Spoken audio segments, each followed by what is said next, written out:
sorry. Okay, no problem at all. Bye. Okay, I got the email. Shall we start at Okay. number 1?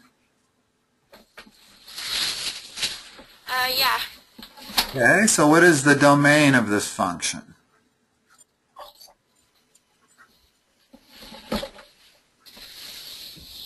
All real numbers. Okay, the domain is all of the possible values that x can attain. Can x be negative? No. Okay, so whenever there's a radical sign in a function, at least whenever there's a square root sign, it means that whatever is under the square root has to be greater than or equal to 0. So x has to be greater than or equal to 0. And that's the domain. Okay? Okay. Let's take the next one. Y equals square root of x minus 5.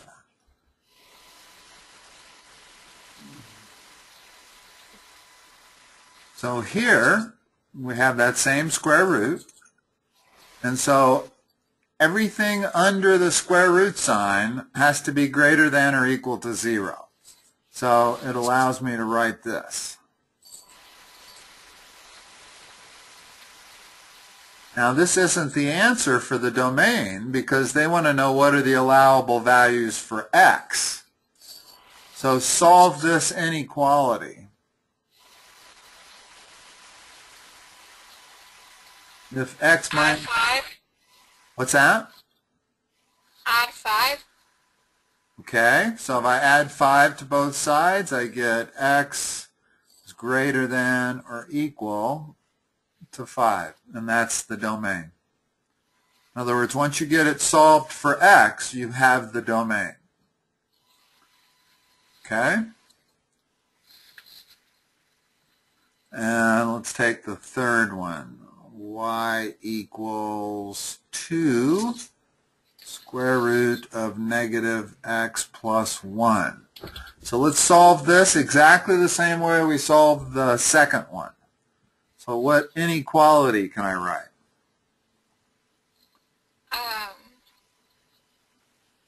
Negative x plus 1 is greater than or equal to 0. Okay, now solve this for me.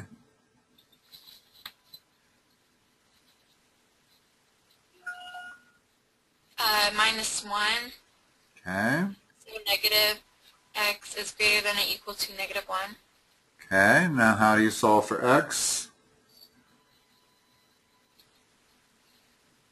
Divided by negative 1. Okay, so what's the next? There's something you do in inequalities that you don't do in equations. Oh, you switch the sign? Yes, whenever you're dividing or multiplying by a negative, then you switch the sign. Now, negative 1, I am dividing both sides by negative 1, so the right side now turns into a positive 1.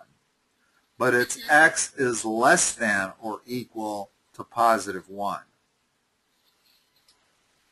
Notice that if we try to violate this domain, in other words, let's let x equal to 2. Well, if I plug in 2 up here, I'm going to end up taking the square root of a negative number. So if I'm to avoid taking the square root of a negative number, then x has to be less than or equal to 1. Notice that if x is minus 10, that's perfectly fine. If I plug in minus 10 for x, I get a positive number. I get square root of 11, and that works just fine. Okay? Okay. Now, not all domain problems are solved this way. Let me give you another domain problem as long as we're talking about domain. Give me the domain of this.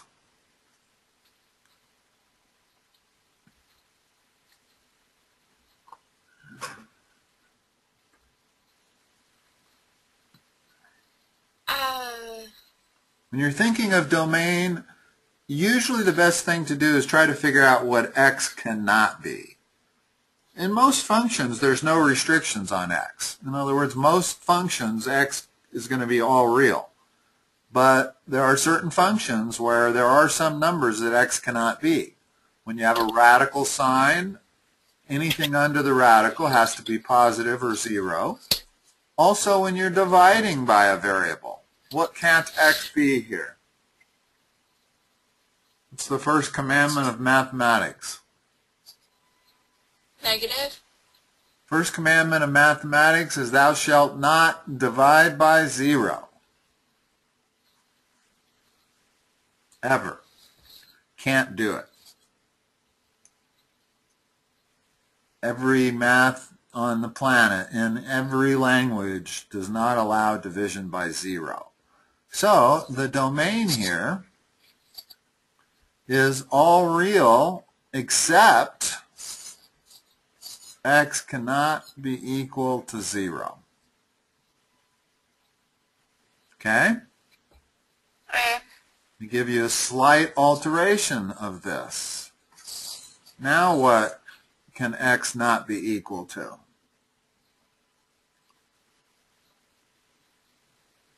-1. No, -1. If x was -1, it would be 1 divided by a -2. There's nothing wrong with that. You're close. I mean +1. +1. In other words, we do the same thing we did with the radicals. We take whatever the denominator is and we set that equal to 0, and that gives us what x cannot be equal to. In other words, I really should say x minus 1 cannot be equal to 0. Therefore, x cannot be equal to 1. And that between having your variable in the denominator and having it under a radical sign, that pretty much covers all of the problems you're going to get with domain. All of the, I should say, the difficulties. So those two situations are going to cover an awful lot of problems for you. All right, let's look at this. I want us to graph these. I want us to graph it by a translation or a vertical. You have basically 6 things you can do to an elementary function. This is called the parent function.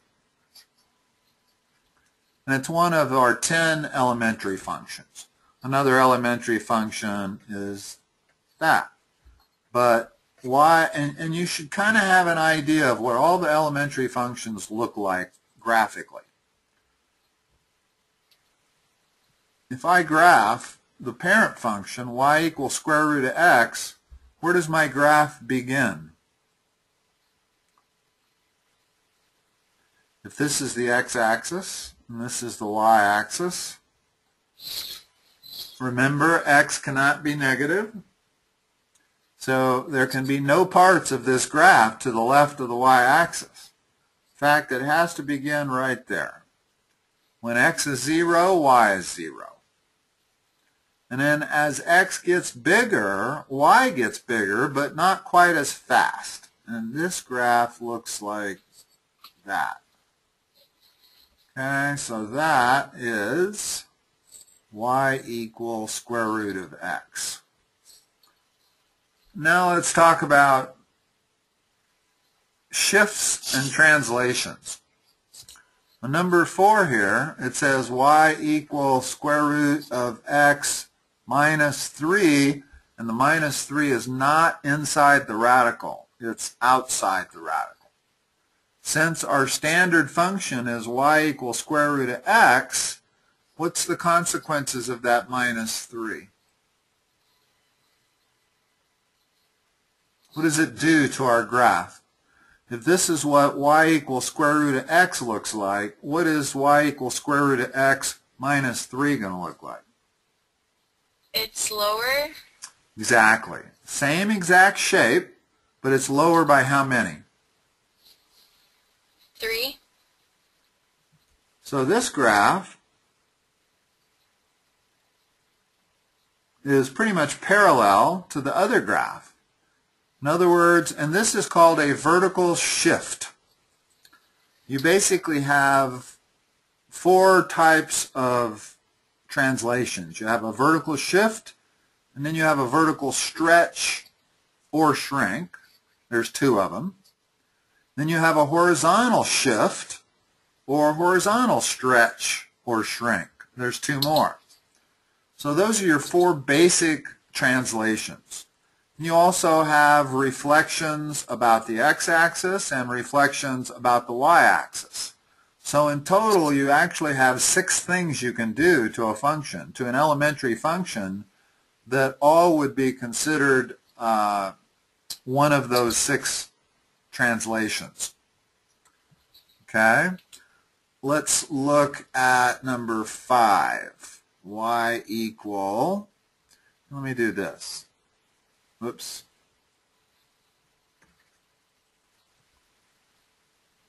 Let me point to these. Number 5 is y equal the square root of x plus 2. Now what is different about this? The 2 is inside the radical. Because it's inside the radical, and the radical is our basic function, then this is not a vertical shift anymore. In other words, this is not taking square root of x and moving it up 2. That would be this. If I had that, that's what that would be, is I would take this curve and I would move it up 2 instead of down 3 like the other one. But the fact that the 2 is inside the radical makes this a horizontal shift, not a vertical shift. Not only is it a horizontal shift, but it is a horizontal shift to the left. What we're looking for is square root of x minus h, where h would be the amount of the horizontal shift, and a positive h goes to the right, a negative h goes to the left. So in this example here, what is h?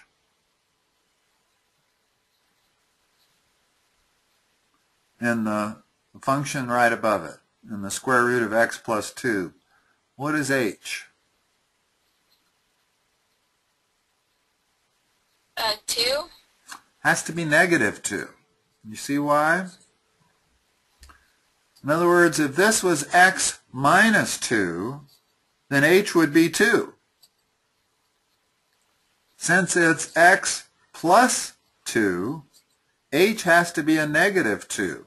Notice that if I plug in h of negative 2, this is what I get.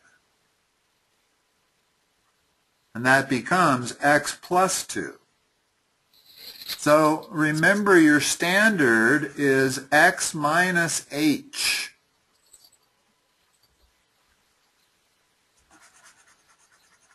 So an h of minus 2 means I'm going to take this initial parent function and I'm going to shift it left 2 units.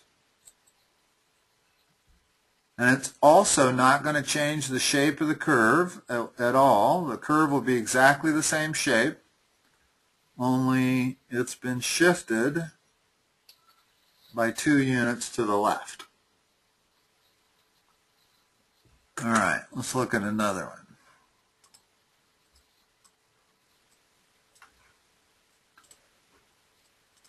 Number 6 has 2 things going on. What are they?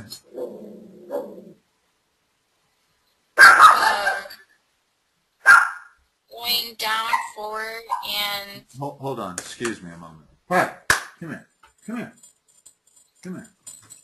Sit down.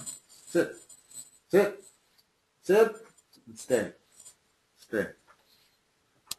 Be amazed if that works, but I'll try anything. Okay, what's going to happen to our basic elementary function? We're going to do 2 things to it. What are they? Go down 4 and go over to the left once. You got it backwards. This is the vertical shift, because it's outside of the radical. So we're going to go up 1. And then h equals 4. Not negative 4, but 4. So we're going to go to the right 4. So the consequences of this is right 4, down 1. Excuse me, right 4, up 1. Because it's a plus 1. So how would I draw that? Well, I would go, I'm going to draw this one in blue. I'm going to go right 4 and up 1. Well, there's right 4, and here's up 1. So this thing starts out here in the middle of nowhere, and then looks exactly the same shape as the others. So this is that one. Okay? Okay. Okay. Now I'm going to erase some of these.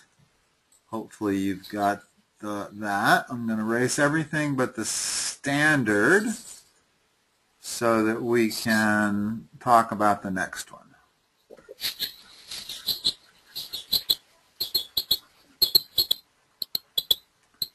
The next one says y equal negative in front of the radical sign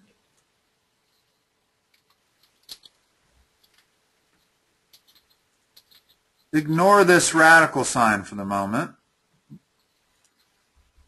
What would this curve do?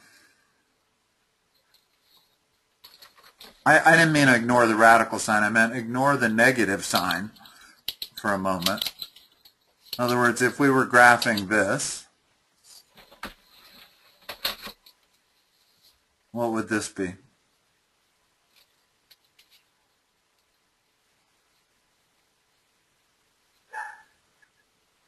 Marina? Do you hear me? Yeah, I can. Can you hear me? Yeah. Okay. So if I was going to graph this function here, what would it do? Go down 3 and to No, the left. you got it backwards. Remember, the vertical shift is always outside the radical sign. Oh, go Why down don't you, 4 and to the left 3 times. well, except it's not down 4, it's up 4. Your left 3 is correct because h is actually a negative 3 here. So I would go left 3, up 4, and draw my curve.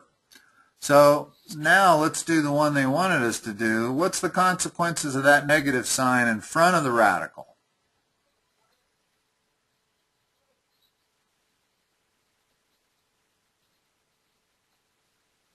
Which one's the radical? This is the radical sign, the square root sign.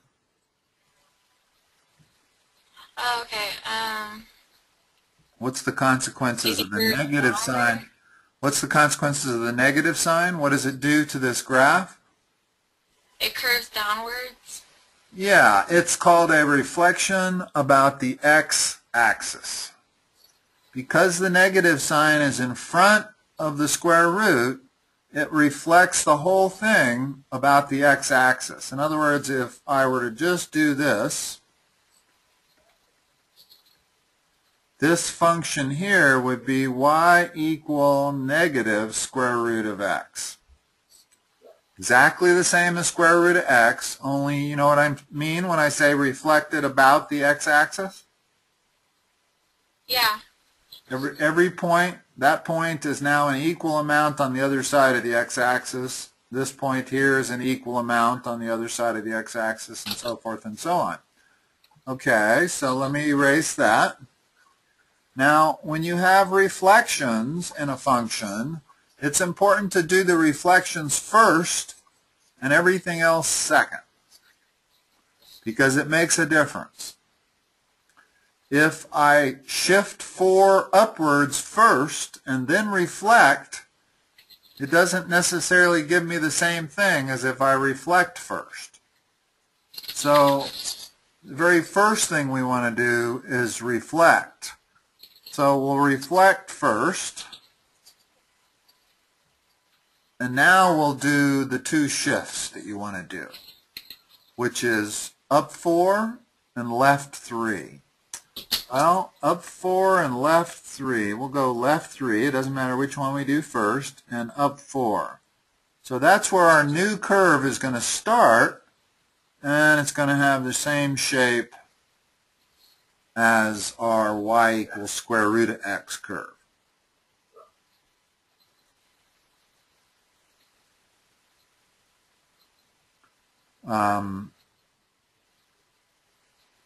Okay, let's look at another one.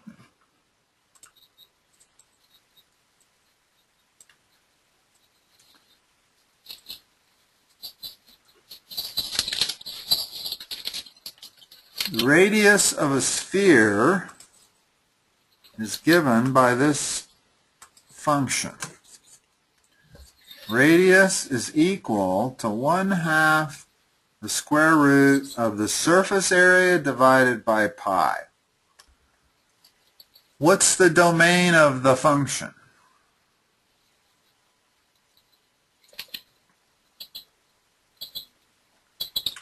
Now, there's no y and x in this. So what's the equivalent of x?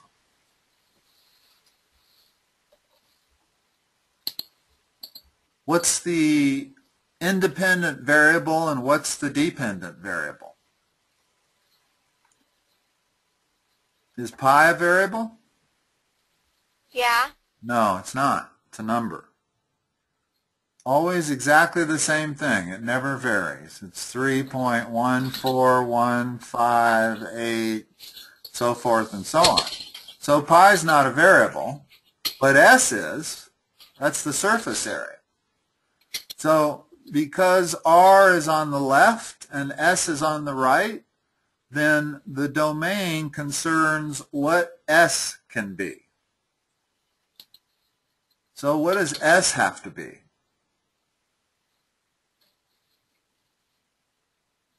And how do I solve it?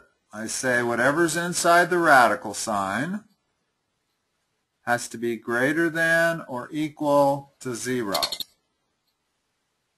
So solve that for s. Okay.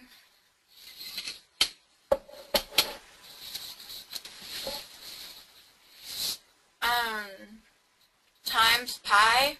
Both Okay. sides. So I have now s greater than or equal to 0 still. Because when you multiply pi times 0, you get 0. So this is our domain. In other words, we set whatever was inside the radical greater than or equal to 0, because you can't take the square root of negative numbers, and then we solve this equation. And that gives us the allowable values for s. Okay? Okay. All right. Now, let me use my Wolfram alpha to graph this, assuming my computer will let me open it up.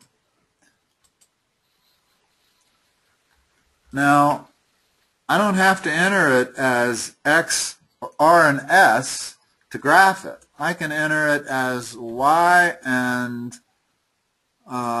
let's see, what is this? Y equals, hold on.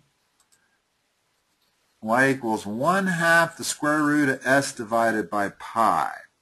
So 0.5 times x divided by, oh, I don't have a pi key here. I'm going to have to use an approximation of it. All raised to the 1/2 power.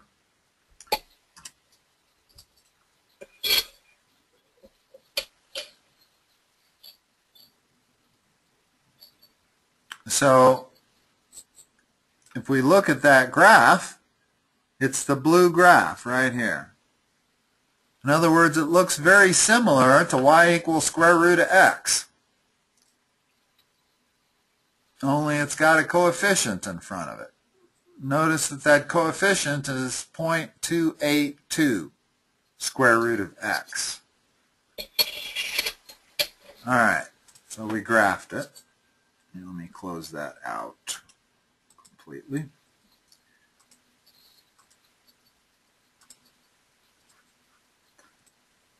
Use the trace feature to approximate the surface area of a sphere with a radius of 2 centimeters.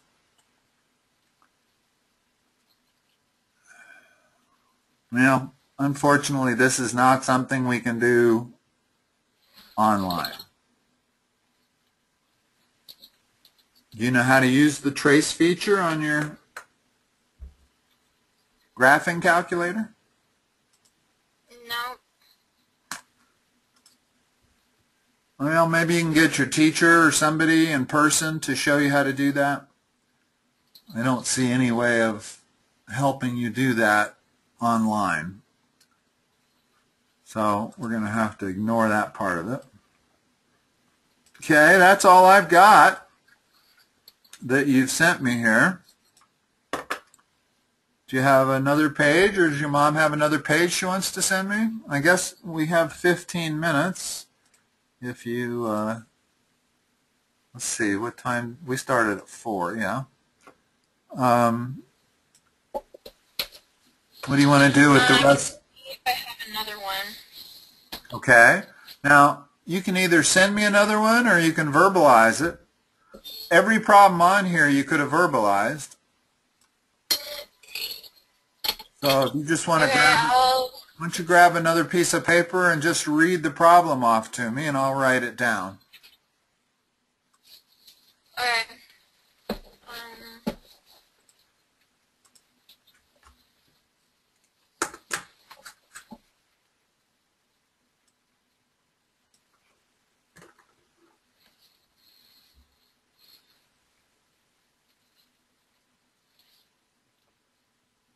Okay, I found one. Okay. It's a story problem. Okay. So well, this one is like translations and graphs and stuff. So. Okay. What's the function? H equals -16 x squared. Oh, x squared. It's actually plus, t. It's actually t squared. I'm familiar with this. I'm familiar with this function. That's why I know it's a t. Okay, and then plus 25. Maybe it's not the function I'm thinking about. Okay. Well, it's a story problem, so. Okay, but it's like balls thrown up into the air and that kind of a problem. You want to read the problem? It says a rock is dropped from a height of 25 feet. And then the function gives the height h of the rock after x seconds. When does the time hit the ground? Okay. All right. So it is x, but x is measured in seconds. So there is some point that we can calculate using this function where the rock hits the ground. What must h be when the rock hits the ground? H started out 25 feet off the ground. So H started out at 25. In other words, at the beginning, before time starts ticking, X is 0. And when X is 0, the height of the rock is 25 feet. But with every second that ticks by, that rock is falling to the ground. So how do we figure out when it hits the ground? What must H be when that rock hits the ground? 0. Yeah, because h is the height of the rock. So we're going to solve this equation.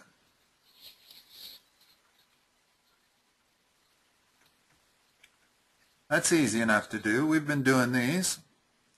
What's my first step? Minus 25. Okay, so I'm going to rewrite it so I get everything on the same way we're used to it. What's my next step? The square roots. No, first of all, you got to isolate that x squared before you take the square root of it. Notice that this Divided by squared 16. by negative 16. This square does not operate on that negative 16. It only operates on the x. So I got to divide by negative 16 in order to isolate x squared. I don't want a number. I'm going to leave that exactly like this. The negative signs cancel, become a positive, so I can do that. Now I'm going to take the square root of both sides. What is x equal to?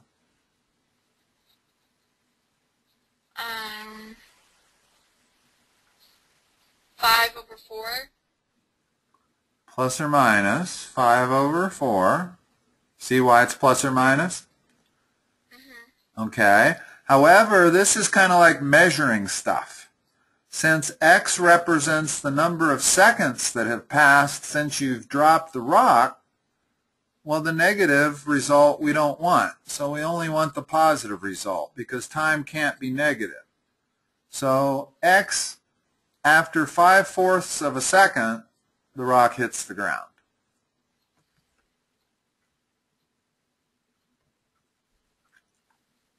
Okay? Okay. Okay. Got another one?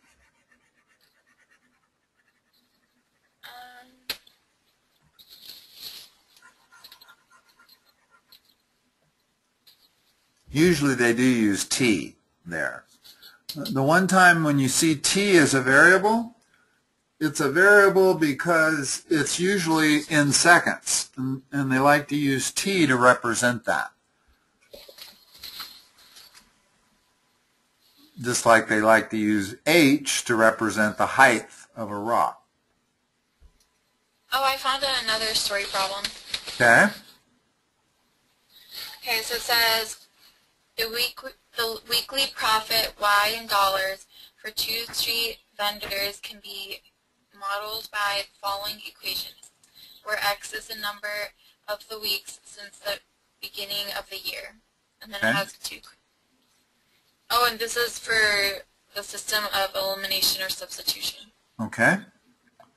So it's Y equals negative X squared plus 9X plus 100.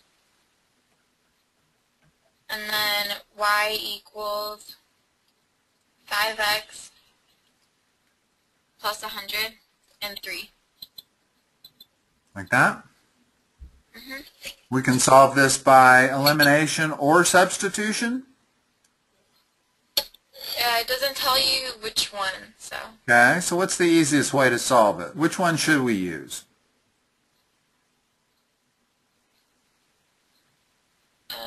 Elimination. It's really in a form that substitution is going to work better. Notice that we've already got everything defined as y in both cases. So let's just let that equal to that and solve that. Okay. So I got 5x plus 103. In other words, I can eliminate the y immediately. And maybe this is actually elimination. Now that I think about it, this might actually be called elimination because your first step eliminates the variable y. Okay? Now help me solve this. I want to make sure you can solve all quadratics.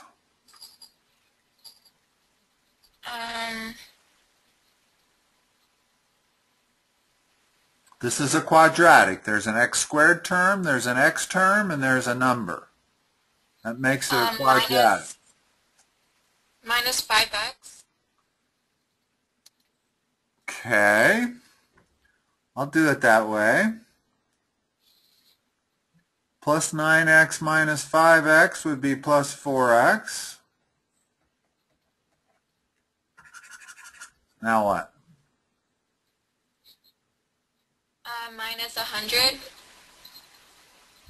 Remember that when we're solving a quadratic, we have to do it by factoring. And it only does any good to factor if the other side of the equation is 0, not a number. Oh, minus 103. Okay, so now we have 0, which is what we want. However, we have a problem. We have a negative coefficient in front of the x squared term. That's no good. How do we get rid of that?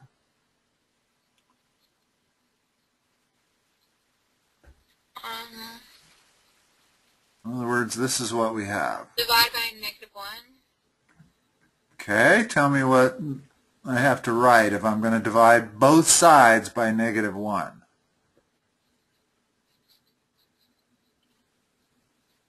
It definitely turns that into that. What else?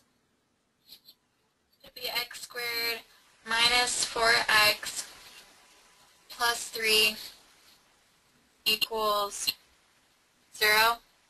Beautiful. Now factor this for me.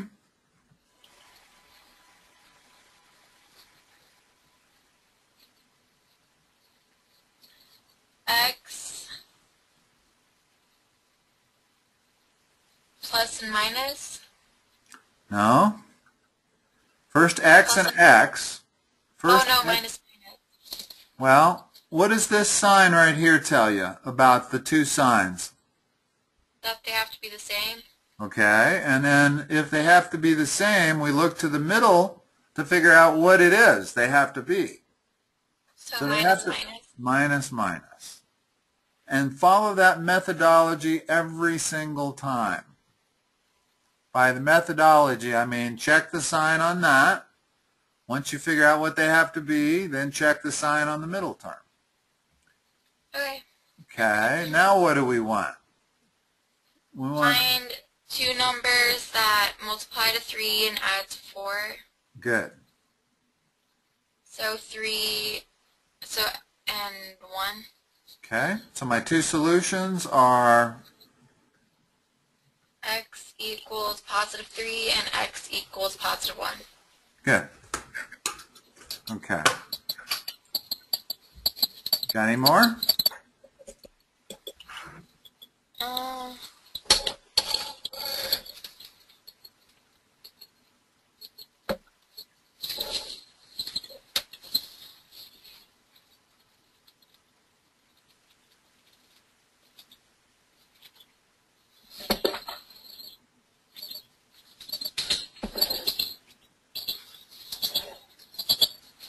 I don't think so. I can make up one. Okay. I want you to tell me what the domain is and how to graph this. And the parent function, which is an elementary function, is that. So, first of all, tell me how to graph the parent function. You always want to know how to graph the parent function. If you don't know how, either make a table of values or go to a page. You probably have a page somewhere in your textbook that shows all 10 elementary functions and what they look like. What is this graph as? What's it called? I don't know. It's a parabola. All quadratics are parabolas. That's a quadratic because it has an x squared term in it. It doesn't have an x term, but you don't need the x term or the number. Just having x squared in it makes it a quadratic. And that graphs as a parabola that opens up. Notice the point 0, 0 is the vertex, and that fits. If x is 0, obviously y is 0. So this is our standard y equal x squared parabola, So the domain is all reals. I don't see any questions about range. Yes, I do. We never talked about the range of these. We should go back and do that. What's the range of this function here? We've talked about the domain. The domain is all reals, right? You can see that from the graph. Here, I forgot to cover the range on that. Let's finish up this little discussion first of all. Can you see that the domain is negative infinity to positive infinity, or all reals? There's no value that x cannot be, right? Mm-hmm. How about y? Look at the graph and tell me what y can't be. Less than 0? Exactly. Why is that? Because no matter what x is, y is positive. If I let x equal a negative number, by the time I square it, it becomes positive. So y, it can only be positive numbers. So the range on this function is y greater than or equal to 0, whereas the domain is all reals. So let's go back and talk about these other functions, because the one thing we didn't talk about was the range. I forgot. Let's look at 4. Y equals square root of x minus 3. If we graph that, you told me that that was the square root function down 3. So we're going to look at it like this. Domain. What was the domain on this?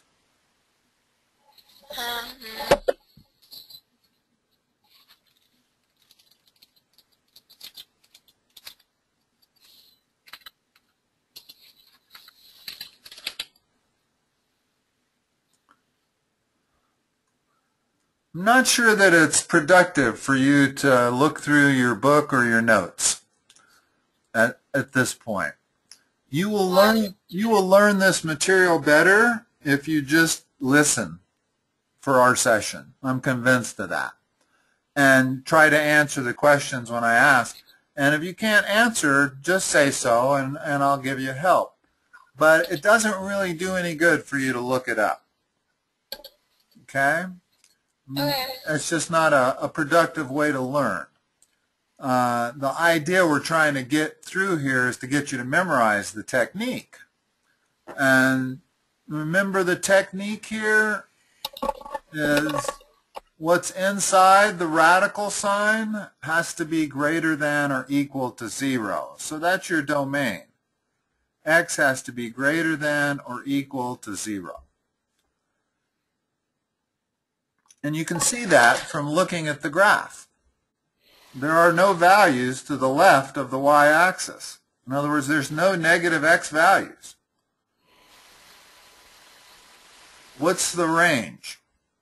The range is whatever y can be. If you look at the graph, tell me what y can be. Greater than negative 3? Exactly. Actually, greater than or equal to negative 3. And it's greater than or equal because y can be equal to negative 3. If you let x be 0, the square root of 0 you can take, and it's equal to 0. So y would be equal to negative 3 when x is equal to 0. So the range is y greater than or equal to negative 3. And this does eventually get to infinity if you go far enough to the right on the x-axis.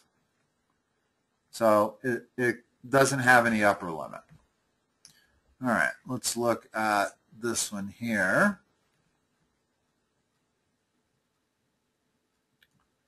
This is the square root of x plus 2. And let me graph this one real quick.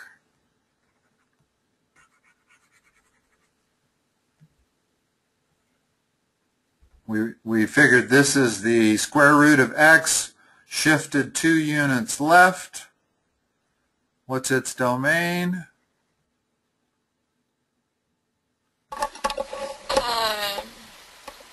X is greater than and equal to -2. Okay, what's its range?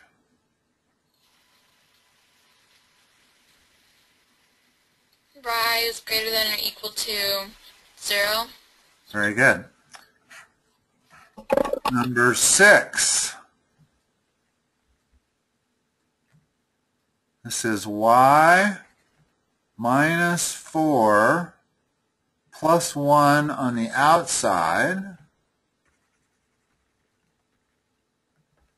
And this graphs, well, it's a shift to the right of 2 and a shift up of 1. So we're going to start it right there. What's its domain?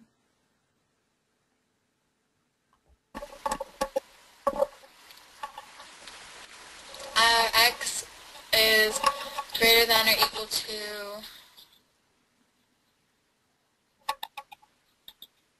2. And what's its range? Y is greater than or equal to 1. Good. And the last one, which was x plus 3 plus 4 with a negative sign. And remember on this one, it was upside down starting at -3 on the x-axis, up 4 on the y-axis, so it kind of looks like this. And that's a closed dot right there because it can be that value. And what's the domain again? This value, X right? is greater than or equal to 3, -3. -3.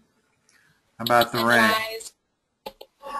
Y is greater than or equal to Is it greater than? or less than. Or equal Less to. than. So it's less than. I got to switch that sign. It's less than or equal to what? 4. Correct. Okay. And we call it a session. We've covered all of the things you need to cover. Feels to me like you have a pretty good understanding. Okay, thanks. All right, Marina. I'll talk to you next time. Thanks. Bye-bye. Bye.